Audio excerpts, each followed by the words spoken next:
할렐루야. 좋습니다. 아주. 여러분 어떻습니까? 살아있는 한비전께서 너무 좋습니다. 오늘 우리 한 가지 말씀 나누기 전에 선포하고 지나갔으면 좋겠습니다. 우리 말에 권세를 주셨어요. 우리 예수님 뭐라고 하시냐면 너희가 이 땅에서 묶으면 하늘에서도 묶어지고 땅에서 풀면 하늘에서도 풀리리라. 무슨 얘기냐면요, 우리 교회는 어떤 것이냐면 하나님 아버지의 뜻이 하늘에서 이룬 것 같이 이 땅에서 이루어진 것입니다. 맞습니까? On earth as it is in heaven. 진짜 중요한 말입니다. 우리 교회에 우리가 예배 참석했을 때 진짜 중요한 것은 세상 어디를 가도 이런 데를 찾을 수가 없습니다. 하나님의 뜻이 이루어진 것이 바로 예배 현장, 교회인지 믿으시기 바랍니다. 그랬을 때 하나님이 우리에게 그리스도 예수 우리 주님으로 말미암아 주신 권세가 있습니다. 예수 그리스도의 이름으로 무엇이든지 구하면 받으리라. 너희가 묶으면 묶이고 풀면 풀어지다. 권세입니다. 우리 예수님의 이름으로 선포할 때 무엇이든지 되는지 믿는 그런 믿음이 있는 주일 되었으면 좋겠습니다. 특별히 우리 믿는 사람들은 세상은 정말로 우리를 힘들게 하는 것이 많습니다. 걱정하고 근심하고 두렵게 하고, 오늘 이 시간 예배 드리면서도 많은 것들이 우리를 바다할 수 있습니다. 내 사업의 문제, 관계의 문제, 가정의 문제, 수많은 것들이 우리를 억누를 수도 있습니다. 그러나 이거 묶일 때 묶어집니다. 오늘 걱정과 근심과 모든 것들, 실망하는 것들, 또 마귀가 정죄하는 것들, 마귀가 누르는 것들, 마귀가 속삭거리는 것들, 속절거리는 모든 것들이 예수의 이름으로 묶어지길 바랍니다. 오직 예수 그리스도의 선포하고 묶을 때 하늘에서 그 성령의 능력으로 묶어주시는 줄 믿으시기 바랍니다.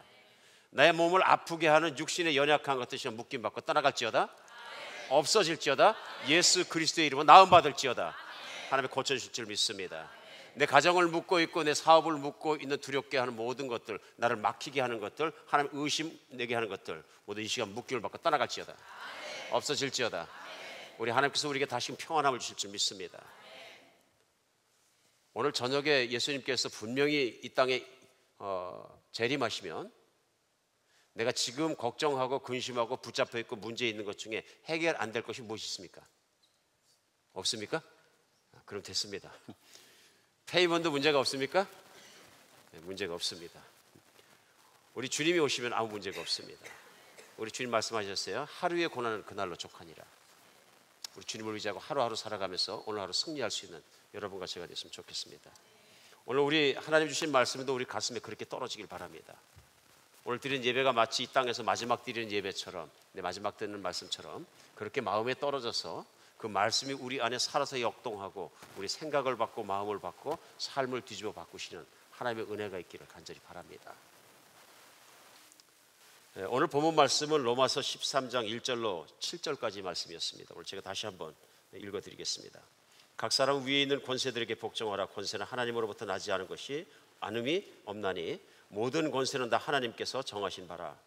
그러므로 권세를 거스르는 자는 하나님의 명을 거스름이니 거스르는 자들은 심판을 자취하리라.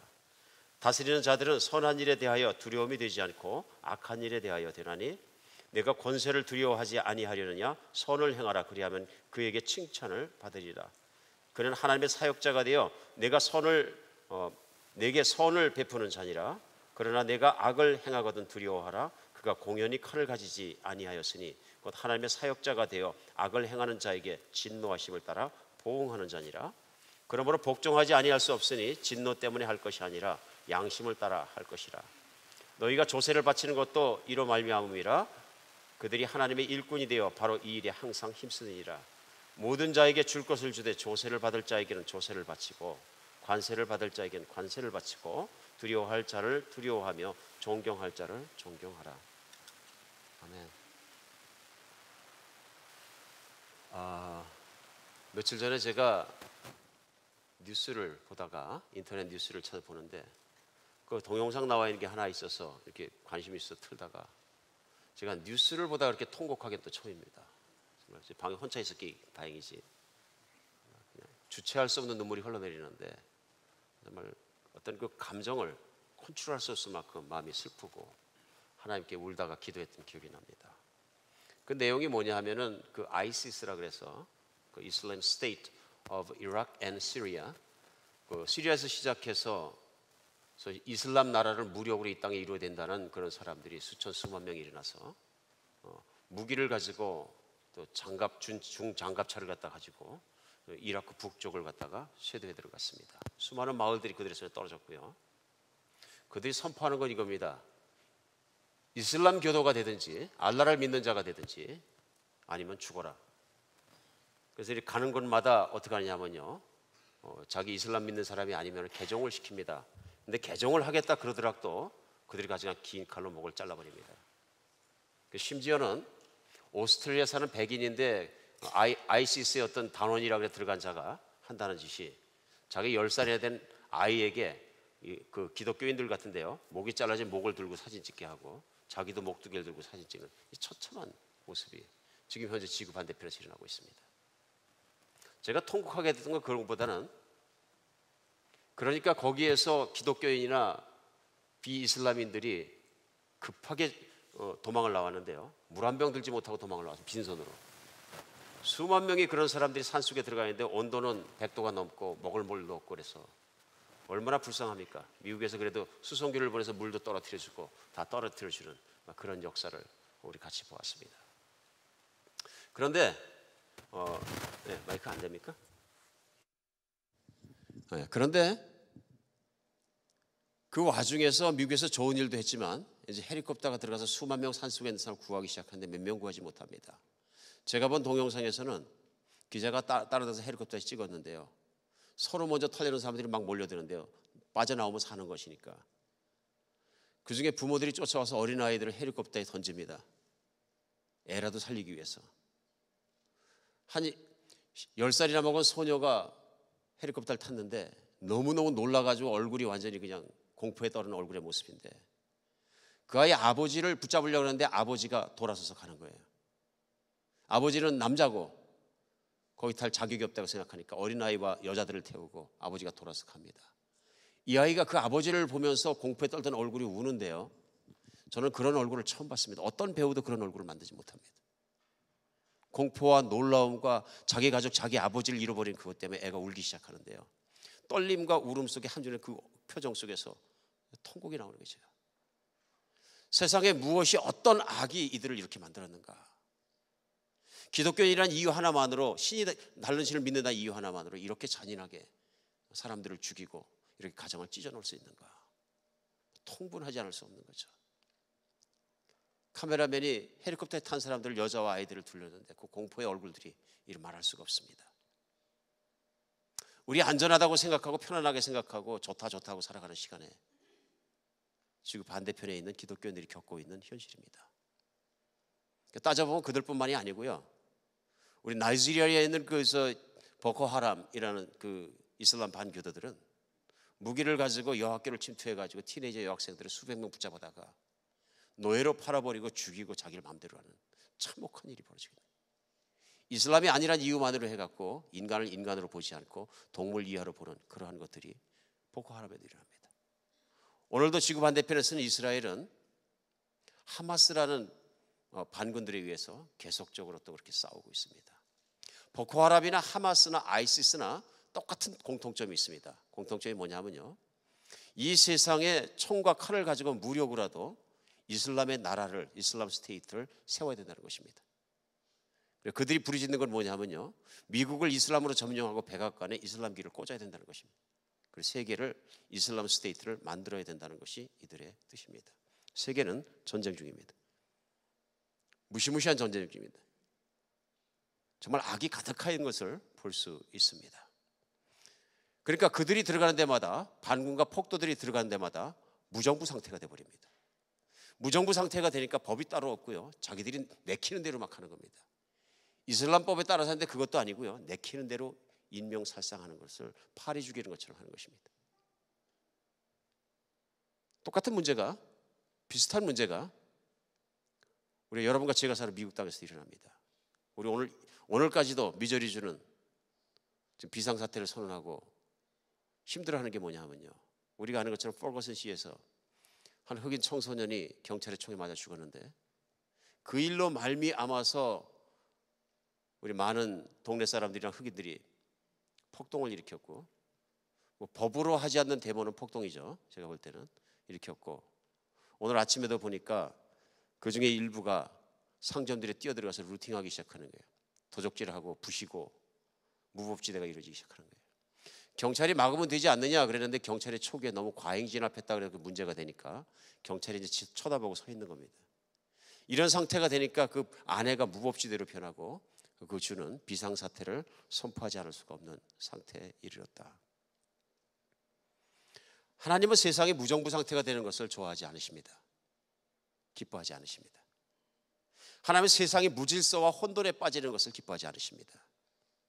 하나님 물론 세상이 마귀에 속아서 마귀로 말미암아서 거짓말쟁이와 교만과 모든 것으로 하나님을 떠나는 것도 정말로 슬퍼하시지만 그나마 하나님의 사랑은 그 떠난 자녀들에게도 있기 때문에 하나님의 사랑하시긴 그 자녀들이 이 세상에서 무질서한 속에서 죽어가는 것을 기뻐하지 않으십니다.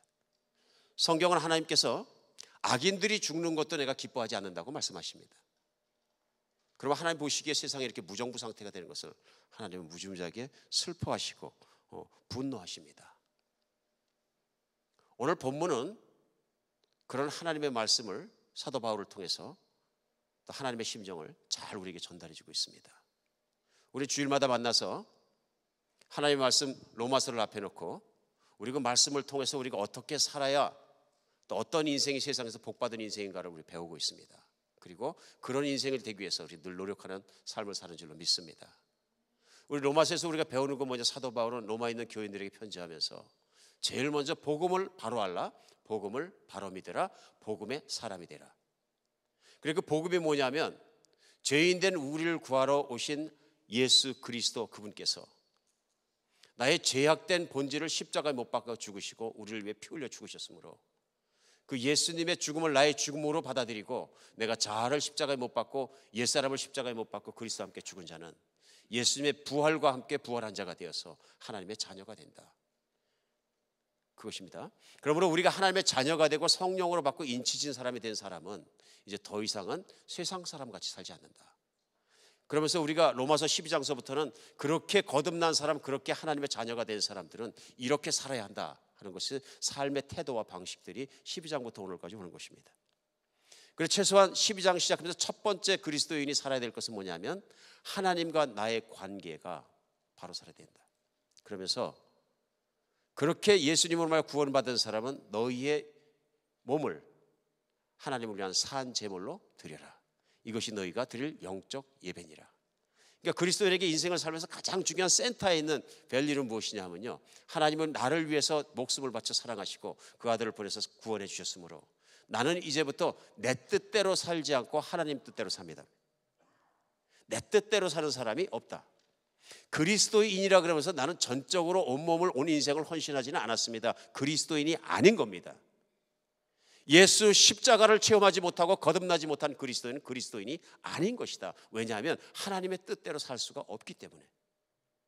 하나님의 뜻대로만 따라 살 수 있는 유일한 종류의 사람은 진짜로 예수와 함께 죽고 진짜로 믿음을 가지고 이제 하나님의 뜻이 아니면 죽어도 하지 않고 하나님의 뜻이라면 죽어도 하는 사람이에요. 믿으십니까? 이 복음의 진수거든요. 물론 현대교회에서 이런 것들이 듣기조차 힘들어졌다는 게 문제가 있지만요. 그래 복음은 인간의 기분을 맞춰주기 위해서 있는 게 아니라 그 진실을, 진리를, 있는 사실을 선포하고 사람이 진짜로 변하는 거예요. 진짜로 변하는 거죠. 이제 그런 사람마다 살아가는 방식, 삶의 방식이 뭐냐면 하나님의 뜻에 따라서 죽기까지 따른다는 얘기입니다. 몸을 다 드린다. 그래서 영적 예배라는 가장 영적인 예배는 무엇이냐면은 죽기까지 몸을 다 드리기까지 하나님의 뜻을 따르는 것이 하나님을 섬기는 것이다. 이것이 예배다 하고 말씀하시는. 두 번째는 뭐냐면요, 과거에 죽고 현재 믿음으로 살아난 사람마다 혼자 사는 것이 아니라 하나님이 허락하여 주신 하나님의 교회 안에 공동체 안에 산다는 것입니다. 교회는 이 땅 가운데 하나님의 나라가 임하고 하나님의 뜻이 이루어지는 곳입니다. 그리고 이루어가는 곳입니다. 그런데 내가 신앙생활하는데 나만 은혜 받고 나만 잘하면 된다고 생각해 개인주의는 성경 어디에도 없습니다. 인디비주얼리즘, 개인주의만큼 성경에 있는 권위를 무시하는 것이 없습니다. 또 지금까지 나는 혼자만 신앙생활 잘해야 된다 그런 사람 치고 하나님의 말씀대로 사는 사람을 저는 본 적이 없습니다. 이건 개인주의를 해결하지 못했기 때문에 그렇습니다. 예수와 함께 죽고 예수와 함께 살아가는 사람들 안에 개인주의가 아니라 이제는 우리라는 공동체 의식이 더 앞서가야 합니다.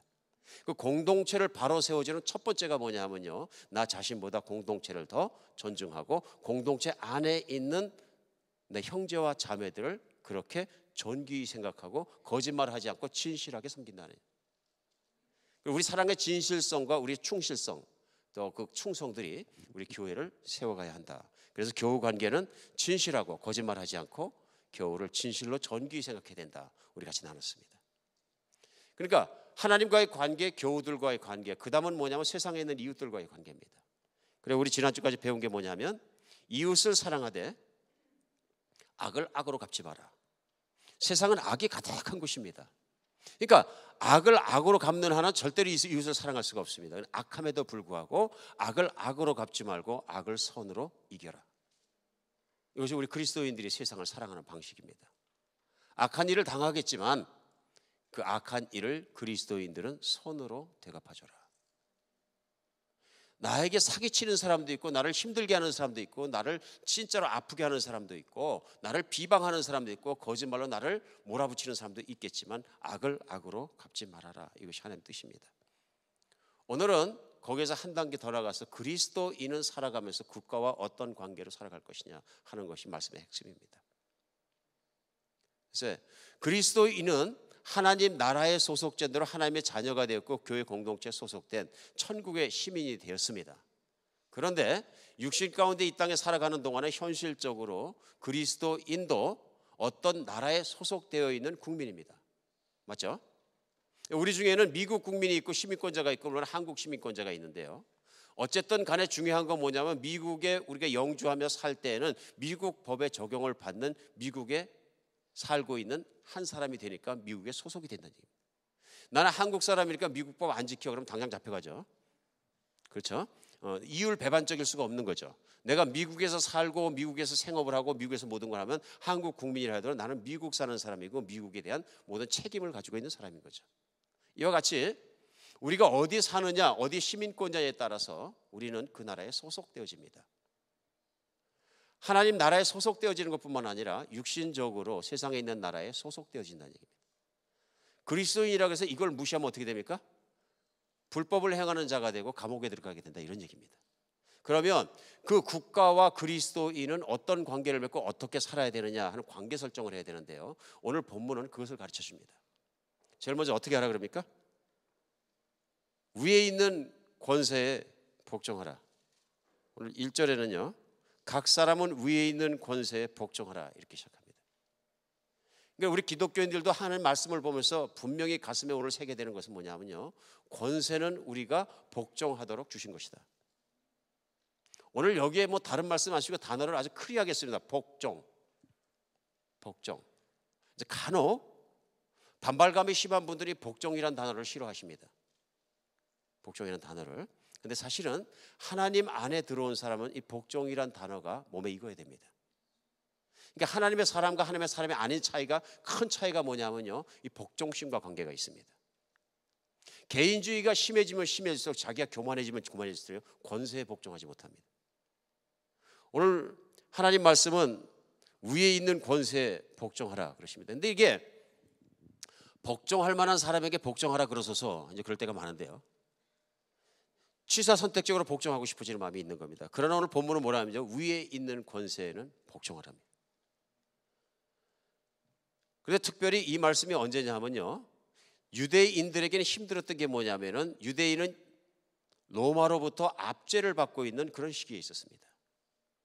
우리가 일본 압제 36년간을 지나갔습니다마는 마찬가지로 로마가 군대를 밀고 들어와서 유대인들을 점령하고 유대인들에게 국세를 받아가고 관세를 받아가고 세금을 받아가는 시대에 살고 있던 사람들입니다. 그런 사람들 특별히 유대인들이 로마에 살고 있는 교회가 있었는데 그 교회에 편지를 하면서 이 내용을 썼다 하는 것입니다. 여기에 좀 델리키트한 문제가 있습니다. 그렇죠? 왜냐하면 예수님의 시대에도 이런 문제가 있었습니다. 마태복음 22장에 보면은 바리새인들이 와가지고 예수님을 갖다 함정에 빠뜨리기 위해 가지고 묘한 질문을 합니다. 뭐라고 질문하냐면 17절에요. 그러면 당신이 생각이 어떠한지 우리에게 이르소서. 가이사에게 세금을 바치는 것이 옳으니까 옳지 않으나이까. 묘한 질문입니다. 왜냐하면 사도행전에서 나와 있는 것처럼 예수님 이전에 어떤 사람이 있었냐면 유대인 중에서 유다라는 사람이 있었습니다. 이 사람이 지도자가 되어서 유다 사람, 그 이스라엘 사람 가운데 일어나 갖고 뭐라고 얘기하냐면요, 우리는 아브라함 때부터 하나님의 백성이라.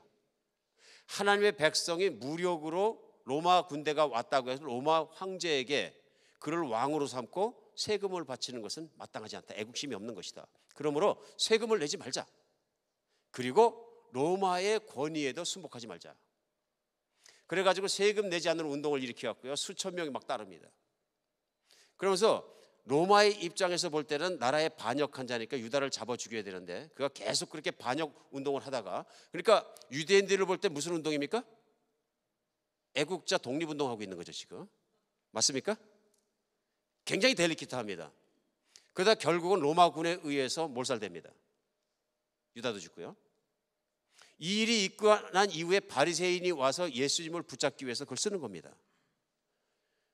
우리가 가이사에게, 로마 황제에게 세금을 바치는 게 옳습니까? 안 옳습니까? 됩니까? 안 됩니까? 가이사에게 바치라 그러면 유다 얘기를 하면서 당신은 애국자도 아니라 진짜 메시아는 로마의 압정으로부터 우리를 풀어주고 세계의 으뜸된 나라로 이스라엘을 세워줘야 되는데, 그래 당신은 메시아가 아니다, 선생도 아니다, 이렇게 해서 폄하하려고 그러는 것입니다. 줘라 그러면 어떻게 됩니까? 애국자가 아니다. 주지 말라 그러면 어떻게 됩니까?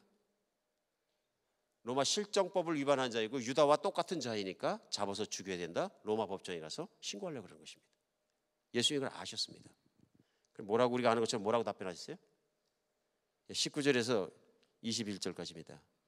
마태복음 22장에 보면요, 세금 낼 돈을 내게 보이라. 데나리온 하나를 가져왔거늘 예수께서 말씀하시되 이 형상과 이 글이 누구의 것이냐 이르되 가이사의 것이니이다. 이에 이르시되 그런즉 가이사의 것은 가이사에게, 하나님의 것은 하나님께 바치라. 우문 현답입니다. 진짜 현실적으로 델리킷한 질문인데요, 정확하게 간파하십니다. 그러면서 동전을 보이시면서 이 동전에 나와 있는 인물이 누구냐? 예, 로마 황제입니다. 그러면 이 동전에 나와 있는 로마 황제의 것은 로마 황제한테 바쳐라.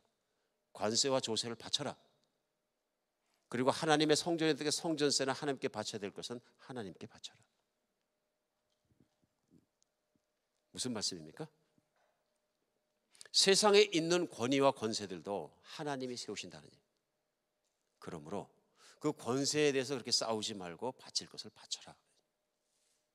그리고 하나님께서도 드릴 것을 드려라 하는 얘기입니다.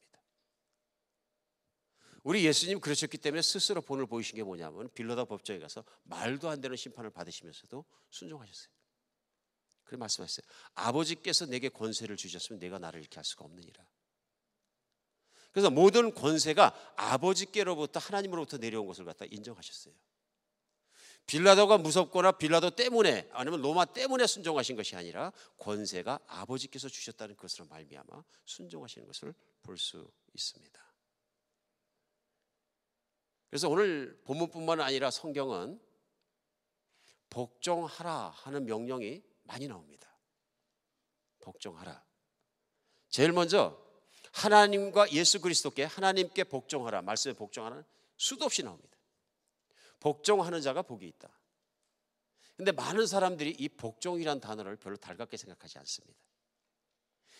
복종하라면 묶는 거고 얽어매는 거고, 이러니까 교회 가면 뭘 복종하라 하지 마라 하라가 너무 많아갖고 자유가 없어서 난 교회 안 간다, 믿지 않는다. 여러분, 진정한 자유라는 건 그 자유를 줄 수 있는 권위자가 붙잡고 있는 권위의 한계만큼 자유한 것입니다.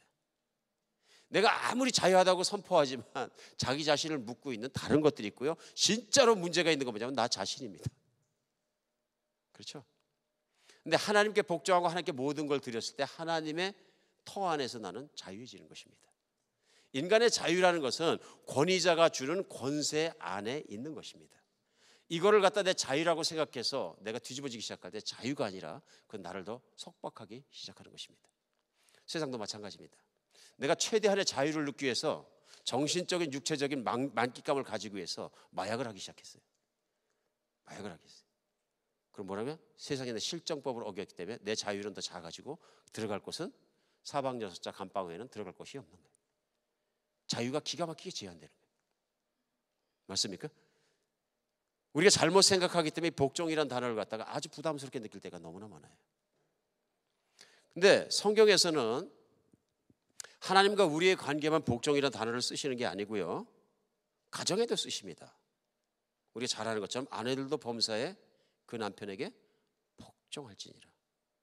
제가 가장 많이 듣는 얘기가 이 문제예요. 복종할 만한 사람에게 복종하라 하소서. 여기서는 토시가 없습니다. 주석도 없습니다. 내 남편이 복종할 만하거든 복종하거라 이런 게 없습니다. 그냥 간단합니다. 교회가 그리스도에게 하듯 아내들도 범사에 그 남편에게 복종할지니라. 에베소 5장 24절 말씀 우리 잘 알고 있잖아요. 그럼 뭐예요? 말씀은 period, 거기서 끝났어요. 복종하면 되는 거예요. 그럼 가정이 평안한 거죠. 마찬가지입니다. 신자는 교회 지도자들에게 복종하라. 성경 말씀이에요. 그러니까 우리 고린도전서 16장 16절에 나와 있는 것처럼 이 같은 자들과 함께 일하며 수고하는 모든 자에게 복종하라. 교회를 섬기는 리더들을 얘기하는 거예요. 그러니까 신자는 교회 리더들에게 무조건 복종하라. 복종하라. 그런데 하기 싫어. 현실적으로 아마도 교회 안에서 질서나 위계 질서나 어떤 그런 복종에 대해서 가장 반발이 심한 게 한인들 이민교회라고 저는 스스로 판단합니다. 한국에 있는 교회하고 또 좀 틀립니다. 독립심이 강해요. 이민교회는. 독립심이. 이건 누구나 다녀보면 현실적으로 어그리하는 거예요. 조금만 마음에 안 들면 뒤집어져 버려요. 이제 왜 그런지를 제가 알았어요. 현실적으로. 지난주에 신문을 보다 보니까 한인들이 미국에 가서 미국 이민들이 사는데 미국 이민자들이 교회에 가는 것이 한국에 있는 사람들이 교회에 가는 것이 숫자적으로 2.6배가 많대. 그래서 저도 안 믿었는데 그래서 설문조사에서 조사를 해보니까 미국에 사는 한인들의 71%가 교회를 다닌대. 저도 깜짝 놀랐어요. 물론 여기에는 천주교인을 포함합니다. 통계니까. 기독교인으로 본 거죠. 그런데 그 71%의 67%가 개신교대예요. 많이 다니는 거죠. 그러니까 한국 교회도 그만큼 많습니다. 그러니까 그냥 한국 교회가 많다 보니까 어떻게 되냐면요, 다니는 사람도 많다 보니까 진정한 크리스찬이 어떤 것인지를 잘 모를 때가 생길 수도 있고요. 두 번째는 뭐냐 하면 교회가 워낙 많다 보니까 소비자 중심주의가 충분히 될 수 있어요. 갈 교회는 많다. 오늘 아침에 오다 기분 나쁘면 핸들 돌리면 다른 데 교회 가면 되는데 우리 교회가 다 무슨 소용이냐, 다 하나님 교회면 되는 거지. 이제 이러다 보니까 어떻게 되냐면요, 정체성 교회에서 소속감이 흐려지게 되니까 문제가 생기는 거예요. 그러니까 교회가 어려워지는 게 뭐냐면요, 치리할 수가 없어요. 치리할 수가 없어요. 귀에 달갑지 않은 소리는 들으려고 하지 않는 거예요. 거기다가 우리 교회는 징계위원회가 있어서 징계합니다 그러면 안 되냐. 그럼 무시무시한 교회 다닐 사람이 어디 있어? 이게 우리에게 문제가 될 수 있다는 걸 본목 가운데 깊이 생각해 봐야 합니다. 왜냐하면 성경이 그렇게 말씀하지 않기 때문에 그렇습니다. 또 얘기합니다. 종들은 상전에게 복종하라. 그렇죠? 베드로전서 2장 18절에 보면 사환들아 범사에 두려워함으로 주인에게 순복하되 선하고 관용하는 자들에게만 아니라 또한 까다로운 자들에게도 그리하라. 내가 직장에 다녀. 그러니까 이때 종들아 한 얘기는 뭐냐, 당시에 노예들한테 얘기하는 거예요. 노예 주인에게 잘하되 순하고 잘해주고 따뜻한 사람에게만 잘하지 말고 그냥 나에게 힘들게 하고 까다롭고 잔소리하고 나를 때리기까지 하는 그 상전에게도 잘해라. 기독교인이라면 부담스럽죠. 그러니까 기독교인이라면 어느 직장생활에서 직장생활을 하는데 까다롭고 힘들게 하고 나를 안 신뢰해주고 힘들게 하는 상전에게도 충성을 다하라 이런 얘기, 복종하라 이런 얘기. 존경하고 말을 최대한 듣고 따라가라 그런 얘기입니다. 이 말씀 듣고 지금 속에서 좀 힘드신 분이 계실지도 모르겠는데 개인적인 적용이지만 그럴 수 있는 것이죠. 그것뿐만 아니라 우리가 아는 건 뭐냐면 자녀들아 부모에게 복종하라. 이것이 너에게 복되다. 이건 좀 이해가 가시겠죠? 이제 다들 성인이니까. 이제 애들 얘기하면 이제 티네이저 얘기하면 확 뒤집어지죠. They don't know anything 딱 나옵니다. 오늘 그것뿐만 아니라 성경에서는 또 말씀하실 때 젊은이들은 노인에게 복종하라고 말씀하십니다. 젊은 자들아 이와 같이 장로들에게 순종하라. 베드로전서 5장 5절 말씀이에요. 교회에서 연세 드신 분들을 존중할 줄 알아라. 존경할 줄 알아라. 근데 왜 이렇게 복잡하게 하나님께서는 하나하나 가정, 교회 모든 곳에서 권위를 존중하고 복종하라고 계속 강조하시는 겁니까? 이유가 있습니다. 그 권위를 세우시는 것이 첫째로 하나님이십니다. 오늘 본문 뭐라고 하시냐면 각 사람 위에 있는 권세들에 복종하라. 권세는 하나님으로부터 나지 않음이 없나니. 모든 권세는 다 하나님께서 정하신 바라. 그러므로 권세를 거스르는 자는 하나님의 명을 거스르니 거스르는 자는 심판을 자취하리라. 심판을 자취하리라. 여러분, 아버지의 권위를 인정하지 않아서 자식이 바락바락 덤벼드는 자식치고 잘 됩니까? 잘 될 수가 없습니다. 그 잘 된다는 게 무슨 의미인지 모르지만 바락바락 덤벼들면서 공부 잘해서 무슨 돈 잘 벌 수도 있겠죠. 그게 잘 된 겁니까? 하나님 앞에서 잘 되지 않으면 절대로 잘못된 겁니다. 인생 망가진 겁니다. 그렇죠? 하나님의 권위를 세우셨기 때문에 그렇습니다. 둘째로 권위를 세우신 목적은 선을 도모하고 질서를 지키기 위해 세우셨습니다. 3절 보세요. 다스리는 자들은 선한 일에 대하여 두려움이 되지 않고 악한 일에 대하여 되나니 내가 권세를 두려워하지 아니하려느냐. 선을 행하라. 그리하면 그에게 칭찬이 있으리라. 우리 한국에도 법이 있고 미국에도 법이 있죠. 살인하면 어떻게 돼요? 살인할 만한 대가를 치러야 되죠. 맞습니까? 왜 그렇게 법을 정한 거예요? 세상에 있는 악을 견제하는 거예요. 악을 없애려고 하는 것이죠. 그러니까 세상에 있는 악을 없애기 위해서 살인제도가 있어야 됩니까? 없어야 됩니까? 그럼 그리스도인은 뭐라 그래야 돼? 이게 또 델리키트합니까? 지금 사형제도 폐지 때문에 세상이 시끄러운데 오늘 깨달으셔야 돼요. 성경은 뭐라 그러십니까? 그리스도인의 중심은 성경의 말씀 뭐라 하시더니 하는 거예요. 성경은 하나님께서 위임하신 권세자들이 사형시킬 만한 자가 있으면 사형시키라고 허락하신 거예요. 그러니까 율법에도 어긋나는 자 돌로 쳐서 죽여라 하시는 말씀 뭐냐 하면요, 사형 제도는 하나님께서 허락하신 제도예요. 근데 요즘에는 어떻게 생각하냐면요, 그 존귀하고 고귀한 인간을 죽이는 것이 그것이 맞느냐? 하나님이 맞다 그러시면 맞는 거예요. 그러면 사형제도를 폐지하자고, 오늘 왜 이 길로 나가지 모르게 되셔도 사형제도를 폐지하다고 기치를 들고 내음하고 난리치는 건 어디서 나오는 것이냐? 인본주의에서 나오는 거예요. 신본주의가 아니고요. 하나님의 말씀을 중심으로 살아가는 자들에서 나온 것이 아니고요. 인본주의라는 건 뭐냐면 르네상스 시대 이후에 인간의 세상의 주인이고 중심이라고 생각하고 있는 인간 중심으로 모든 세상을 파악하는 사람들의 사고방식이에요. 위계질서가 쓰느냐? 안 씁니다. 안 씁니다. 오늘 그러면서 중요한 건 뭐냐면은 이 세상에서 하나님께서 권위를 세우신 이유는 바로 악을 제거하고 선을 도모하기 위해서 권선징악이 하나님의 목적이십니다. 우리가 문제는 세상을 살아가면서 이 권위가 자꾸 약해지면서 세상은 어지러워지는 거예요. 나라의 권위가 바로 서지 못하면 세상은 어지럽습니다. 어지럽습니다. 지금 보코하람이나 아이시스나 하마스나 이런 모든 문제가 생기는 게 왜 그렇습니까? 이들이 힘을 가지고 군림하면 된다고 생각하니까, 실제 권위가 없는데 권위를 주장하니까, 불법적 권위를 주장하니까 세상이 혼돈한 상태에 들어가니까 어지러운 것입니다. 최근에 어느 저명한 사회학자가 이렇게 얘기했습니다. 현대인들이 경험하는 혼돈의 이유는 요즘 사회가 아버지 없는 사회로 전락했기 때문이다. 아멘입니다. 이거 맞는 얘기입니다. 이 아버지가 없는 세대라는 건 무슨 얘기입니까? 아버지의 권위가 망가진 세대에 살고 있는 거예요. 언젠가 한번 한국에서 아버지로 산다는 것은 해가지고 한번 영상 본 적이 있는데요, 아버지가 얼마나 힘이 없고 비참한지 몰라요. 봉급 생활하다가 조기에 은퇴당해가지고 명퇴돼가지고 50에 은퇴하고선 집을 갔는데 들어가지도 못하고 왔다 갔다 하고 어깨가 처지고 힘이 없는 아버지에 대해서, 그리고 가정에서 아내에게나 아이들에게나 돈을 못 번다고 해서 무시받는 아버지에 대해서 잘 이렇게 찍은 것이 있어요. 참 슬픕니다. 아버지는 돈 버는 기계가 아닙니다. 아버지는 돈을 잘 벌거나 못 벌거나 배웠거나 못 배웠거나 가장입니다. 그런 가정이 복이 있습니다. 그러니까 아내부터 생각해서 가정에서 잘해야 되는 것이, 권위를 세워주면 세워질수록 가정은 안정됩니다. 이게 뭐냐면은 이런 분위기에서 아버지 없는 분위기, 아버지의 권위가 망가져버린 분위기에서 키워놓으면요, 반항심만 늘어납니다. 권위에 대한 반항심이 이 아이들이 커가지고 사회적인 반항가 되고 계속 반항가 됩니다. 저는 떠나온 조국에 한국이 갖고 있는 아주 안 좋은 정신적 유산 중에 하나가 반항심이라고 생각합니다. 여러분, 악착 같은 정신은 좋은 건지 모르지만 반항심은 나쁜 것입니다. 나쁜 것입니다. 그걸 너무너무 찬양을 했어요. 오늘 설명을 하겠습니다. 한국은 일제 감정기 36년을 지나갔습니다. 그러면 오늘 본문에 나오는 로마 사람들이 강점하고 있는 상태에서 지나갔던 예수님이 계실 때 유대인들과 똑같은 상황입니다.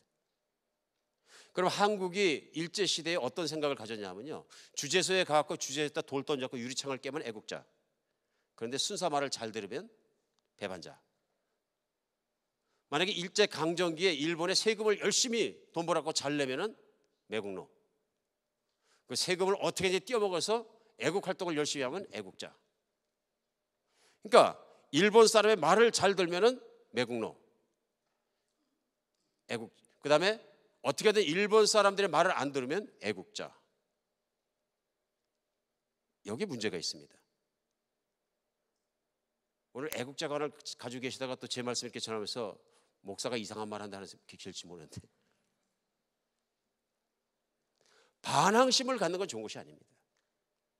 그러나 일본이 그렇게 하는 것에 대해 동의하지 않을 수 있습니다. 그럼에도 불구하고 그리스도인으로서 할 일은 뭐냐면요, 반항심을 갖는 것은 아닙니다. 오늘 얼마든지 유대인들은 예수님께 물어볼 때도 그렇고 사도 바울도 그렇고요, 힘든 시기를 전하기 때문에 유대인들은 로마를 한 것에서 싸우라 할 수 있습니다. 실제로 예수님의 제자 중에서 예수의 말을 지독하게 안 듣고 나중에 예수님까지 팔아먹었던 사람은 가룟 유다인데요, 가룟 유다는 유대인들이 볼 때의 제자 중에서 가장 애국자입니다. 가룟 유다가 가지고 있던 꿈은 이겁니다. 메시아가 오셔서 로마를 뒤집어 엎어버리시고 우리나라를 세계에서 최고로 만들 때 나를 좀 사용해 주십시오 하는 것입니다. 예수님을 3년간이나 따라다녔는데 그럴 가능성이 안 보이자 예수님을 팔아버린 것입니다. 맞습니까? 자기의 사고방식과 자기의 판단이 맞지 않으니까 예수는 무능력자로 보고서 팔아버린 것입니다. 이제는 어차피 죽을 것도 각오했다 그러니까 그런 보스는 내가 안 따라다닌다 그런 얘기예요. 그러니까 유대인의 입장에서 볼 때 가장 애국자입니다. 예수님은 한 번도 제자들에게 칼을 들고 로마와 싸우라 얘기하신 적이 한 번도 없어요. 있습니까? 없죠. 나약해서 그러십니까? 로마를 뒤집어 엎을 힘은 누구에게 있어요? 예수님에게 있습니다. 그럼에도 불구하고 예수님은 그런 말씀 안 하셨다 그런 얘기입니다. 오늘 본문은 로마서도 마찬가지입니다. 사도 바울이 로마서를 앞에 놓고 모든 위에 있는 권세 복종하라고 말씀할 때 우리 잘 생각해야 됩니다. 일제를 반항기를 겪으면서 독립운동을 했다는 게 나쁘다는 얘기가 아니고요, 우리가 거기에 권세에 대해서 반항심을 키워온 것은 나중에 악하게 됩니다. 반항은 악에서 나옵니다. 이게 왜 안 좋으냐면요, 많은 분들이 오늘날 한국이 잘 살게 된 건 악착 같은 근성과 반항심 때문에 아닙니다. 한국이 잘 살게 된 건 그래서 잘 사는 게 아니에요. 그런 정신은 오히려 잘 사는 한국을 오늘날 힘들게 합니다. 무지무지하게 힘들게 합니다. 왜냐하면 그렇기 때문에 한국이 돈을 많이 벌고 부자가 됐어도 살만한 나라가 안 된다는 거예요. 자기밖에 모르고요, 뻗떡하면 뒤집어지고요, 막 싸우고요, 난리가 납니다. 그렇기 때문에 한국이 발전한 겁니까? 경제적으로? 아닙니다. 착각하면 큰일 납니다. 한국이 경제적으로 발전하고 오늘날 한국에 서 있는 가장 큰 이유는 하나님이세요. 증명할게요.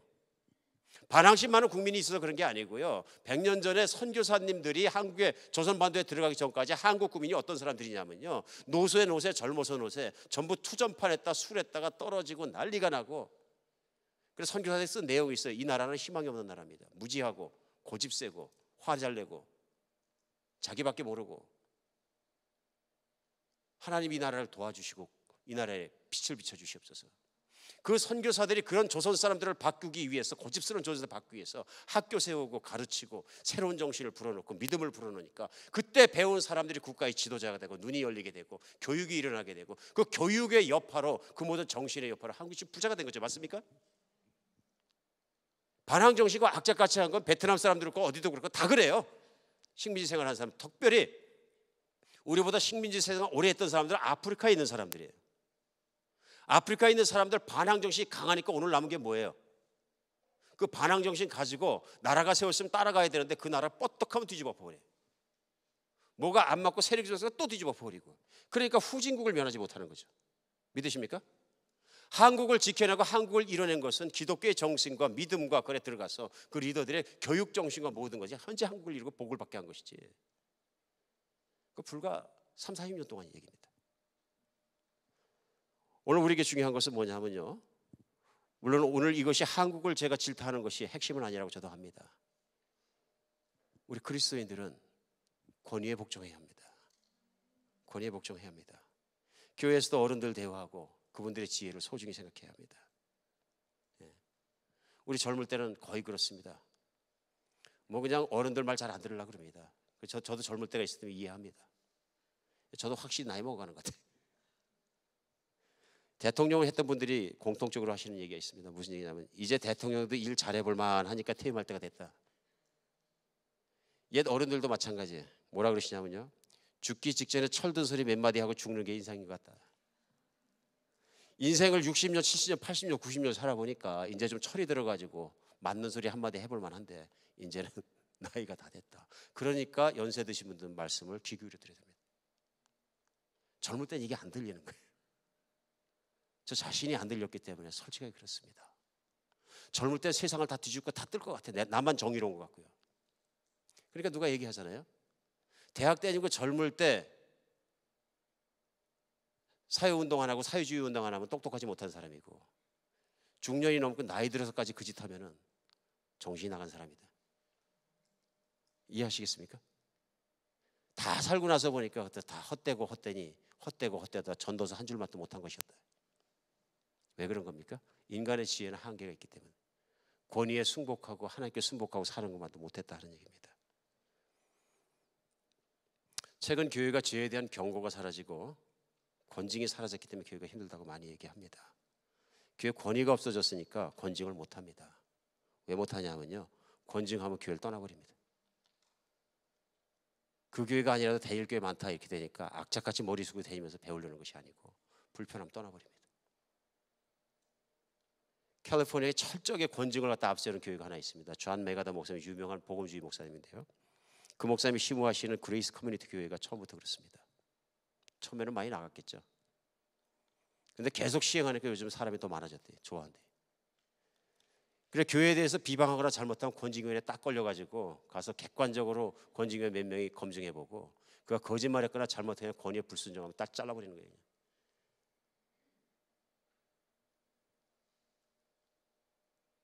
근데 교인들 떠날까봐 현대교회는 그렇게 못합니다. 슬픈 일입니다. 자, 그러면 위에 있는 권세가 하는 일은 무조건 복종해야 됩니까? 오늘 잘 생각해 봐야 됩니다. 우리는 모든 권세에 복종을 하되 그 권세가 하나님의 뜻을 거스를 때도 복종해야 됩니까? 그건 아니라는 것입니다. 오늘 사도 바울이 오늘 로마서에서 이렇게 1절에서 7절까지 13장에서 권세에 복종하라고 얘기하는 전제 조건은 뭐냐면 선을 추구할 때입니다. 그렇죠? 하나님의 뜻을 거스르지 않을 때 얘기입니다. 그런데 권세가, 세상에 있는 권세는 어쩔 때는 하나님 못 믿게 할 때도 있습니다. 그럼 어떻게 됩니까? 불순종할 수밖에 없습니다. 그럼에도 불구하고 우리는 그런 권세자를 뒤집어 엎으라고 부르심을 받은 게 아니고요. 우리는 그 권세자가 예수를 못 믿게 하는 그것만 순종하지 말라고 부르심을 받았습니다. 이해하시겠습니까? 한계가 있다는 얘기입니다. 한계가요. 실제로 우리 성경에 보면 성경 안에서도 권세에 대해서 불순종한 경우는 여러 번 나옵니다. 여러 번 나옵니다. 우리 출애굽기 보면 산파들이 남자아이들을 다 죽여야 되는데 모세를 살렸습니다. 불순종입니다. 그렇죠? 다니엘도 마찬가지입니다. 이제 끌려가서 바벨론에서 종살이 했죠. 바벨론에서 대신 역할을 하는데 많은 왕들을 섬기면서 왕들의 모든 것에 순종하고 열심히 했습니다. 그런데 그 왕들이 자기를 신이로 섬기고 신에게 예배를 드리지 못하고 하나님께 예배를 드리지 못하게 할 때는 반대했습니다. 그러니까 불순종하는 그를 결국은 어떻게 했냐면요, 사자굴로 집어 던져버렸는데 사자굴에 들어가기까지 반대를 했습니다. 그러나 그 왕을 대적해서 반란하고 뒤집어 엎으려는 것이 아니고요, 왕을 공격하는 것이 아니라 왕이 명령하신 예배를 드리지 못하게 하는 것은 순종할 수 없습니다. 패시브해 보이지만, 수동적으로 보이지만 굉장히 적극적인 반대예요. 나는 죽을지라도 그래 못하겠습니다. 결국은 그럼 네가 죽어라.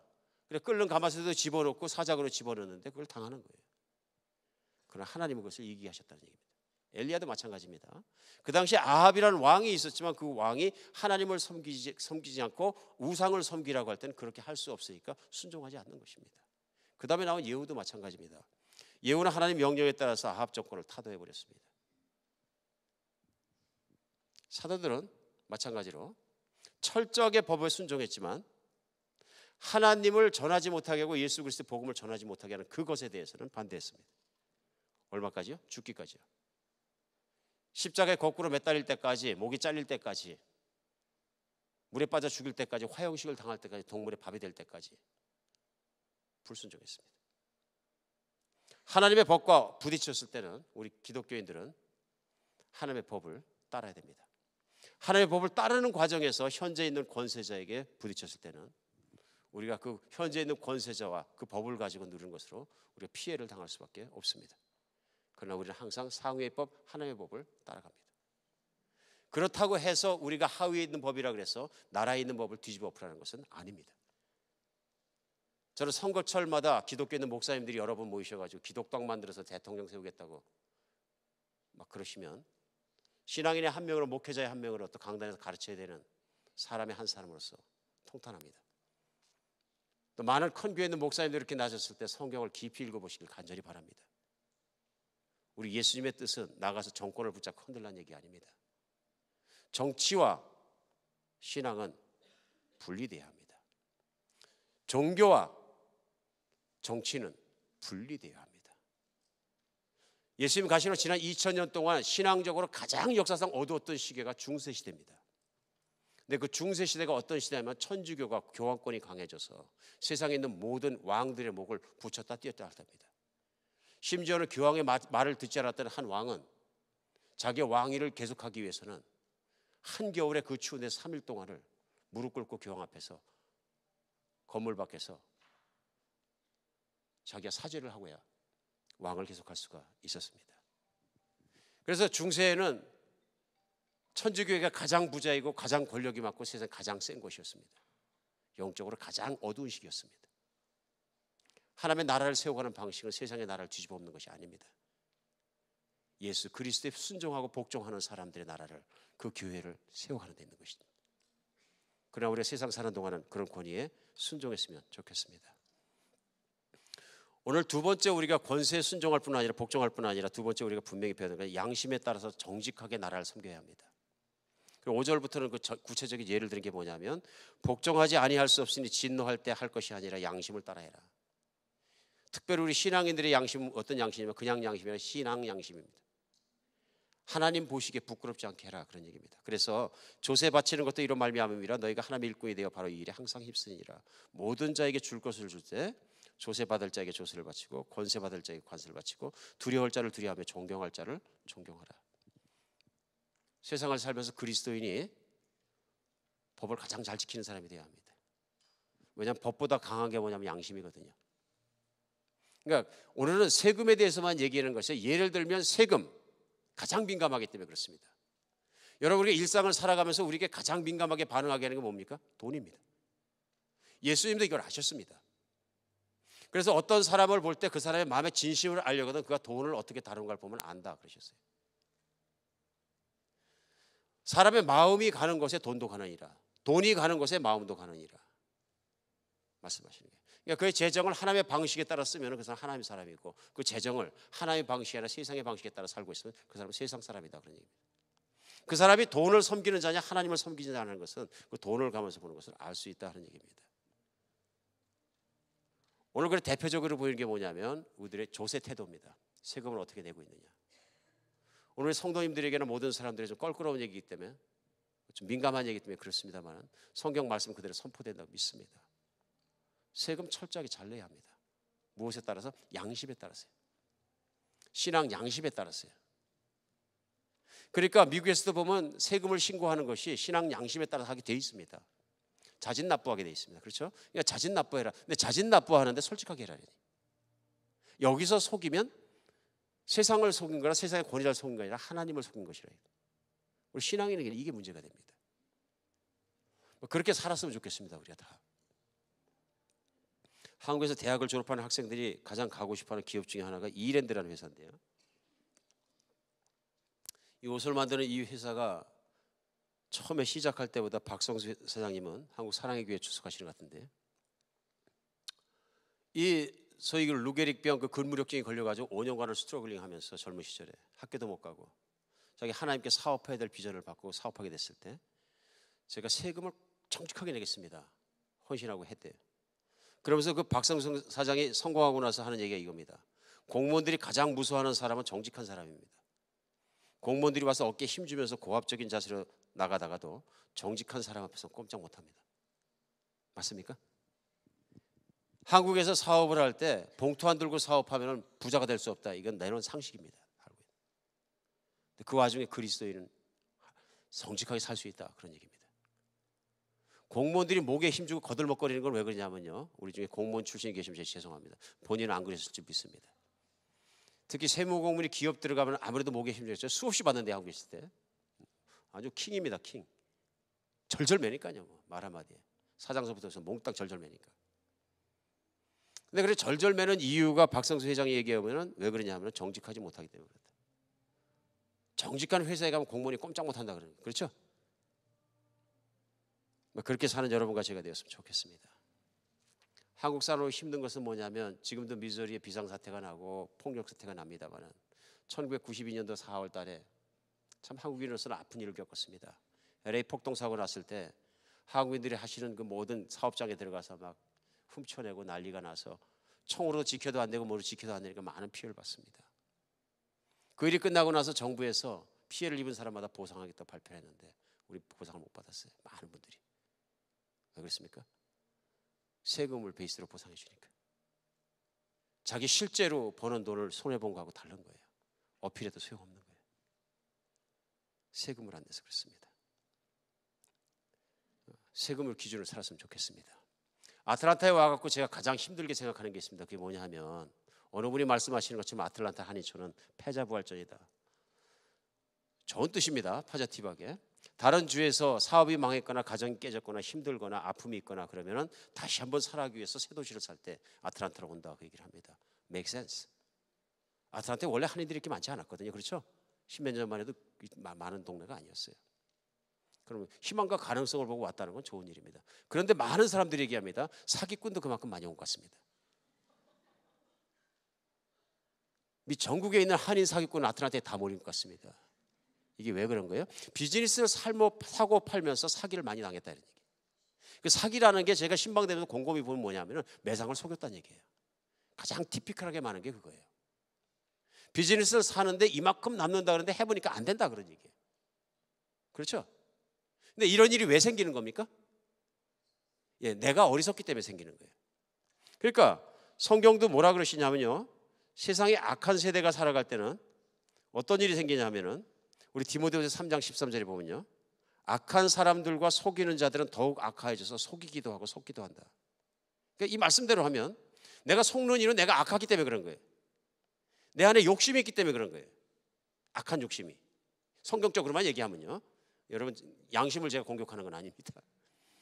근데 왜 이런 얘기를 하느냐 하면 내가 세금 잘 내는 기업을 세금을 기준으로 해서 계산해서 기업을 샀으면 아무 문제가 없어요. 맞습니까? 세금을 한 10년간 낸 걸 쫙 이밸류에이션 해보고 그걸 기준으로 샀으면 은행에 가서 소위 스몰 비즈니스 론을 받으려고 하면 론도 잘 돼. 그리고 문제가 없어. 내 신용에 문제가 없고 그 기업에 하자가 없는 이상 은행에서 돈 빌려주기가 쉬워요.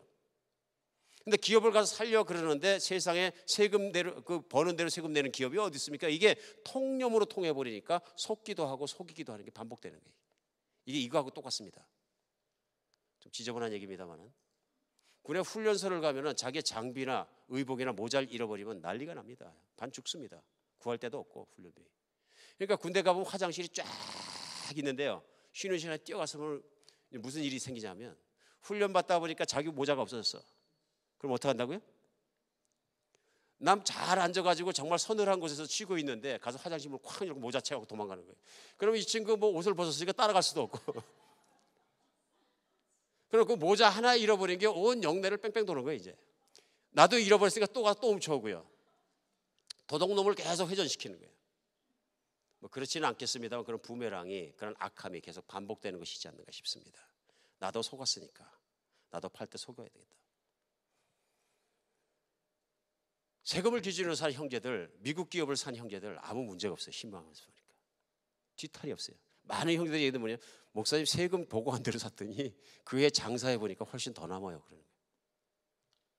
이해하시겠죠? 오늘 본문은 무엇을 우리에게 가르쳐줍니까? 세상에 있는 통념이 잘못됐다는 걸 가르칩니다.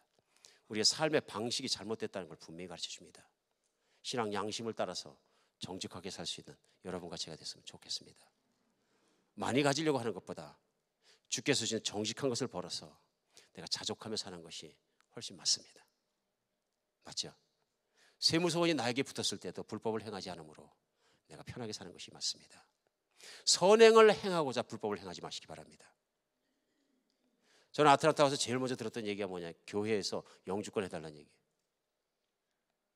수많은 교회들이 과거에 어떤 교회는 막 수십 명씩이나 거짓말해서 영주권을 해지니까 교회 체면이 땅바닥에 떨어지는 거예요. 솔직하게 얘기하는 겁니다. 미국에 있는 이민교회 들어가면 동부 지역에 있는 한인교회가 가장 위험 대상 1위로 올라갈 수밖에 없는 거예요. 교회가 거짓말이 되는 것에 대해서는 안 됩니다. 성도가 답답하고 영주권이 있어야 되는 건 알지만 그러나 불법으로 그걸 해주는 것은 맞지 않습니다. 저에게 초장부터 제가 딱 못 박아버리니까 그런 부탁 없는 하는 분 안 계셔서 얼마나 감사한가 몰라요. 그럼 제가 잠을 못 잤을 텐데 얼마나 감사한가 몰라요. 그냥 내가 해결해야 될 영주권에 문제가 있으면 하나님께 매달리고 같이 기도하고 울고불고 매달려서 해결받을 일이지, 그렇다고 교회가 거짓말하고 소리를 꾸며가면서 그 일을 할 일은 아닙니다. 사랑하는 여러분, 하나님 말씀대로 사는 여러분과 제가 되었으면 좋겠습니다. 말씀대로 살아갈 때 손해볼 수도 있고 세상 사람들에 비해서 불합리하게 느껴질지도 모릅니다. 그러나 말씀대로 살아가는 게 제일 안전합니다. 그리고 행복합니다. 잠깐은 불편할지 모르지만 그 불편함이 우리의 마음의 평안으로 다가올 줄 믿으시기 바랍니다. 오늘 말씀 우리 삶을 꺾고 돌아설 걸 돌아서는 시간 되었으면 좋겠습니다. 머리로 휙 지나가서 지나가는 바람 같은 말씀이 아니고 이젠 똑바로 살아야 되겠다, 내가 세상 사람이구나 깨달았을 때 하나님께 새삼 주실 줄 믿습니다. 기도하겠습니다. 예, 하나님, 저희가 예수님을 믿는다, 나는 예수님의 제자입니다, 나는 예수님의 자녀입니다 하면서 하나님의 얼굴에 먹칠하는 삶을 살지 않게 도와주시옵소서. 주께서 권세에 복종하라 그러면 죽기까지 복종하고, 주께서 양심을 따라 선하게 살라 그러면 그렇게 살 수 있게 도와주시옵소서. 우리 일상 중에 한 가지에서 기도하면서 주의 말씀 따를 수 있도록 도와주시고, 하나님 부족한 우리의 믿음을 붙잡아 주시옵소서. 우리 안에 연약함이 있는 것, 그동안에 정말 무질서하게 살았던 것, 말씀을 따르지 않았던 것, 조세를 철저히 하지 못했던 것, 주님에게 회개하고 주님 앞에 내어놓습니다. 하나님 우리의 삶을 바로잡아 주시옵소서. 하나님 우리의 삶을 주님의 말씀에 기반 위에 단단하게 놓아 주시옵소서. 우리의 가정의 권위도 회복되게 하시고 하나님의 교회도 그렇게 서가게 하시고 미국이란 나라도 그렇게 서게 하여 주시옵소서. 저희가 그래서 가정과 교회와 미국을 위해 기도할 수 있게 하시고 한국을 위해 기도할 수 있게 하시고 주님이 원하신 대로 그런 권세가 바로 서게 하여 주시옵소서. 그리스도 예수 이름으로 기도합니다.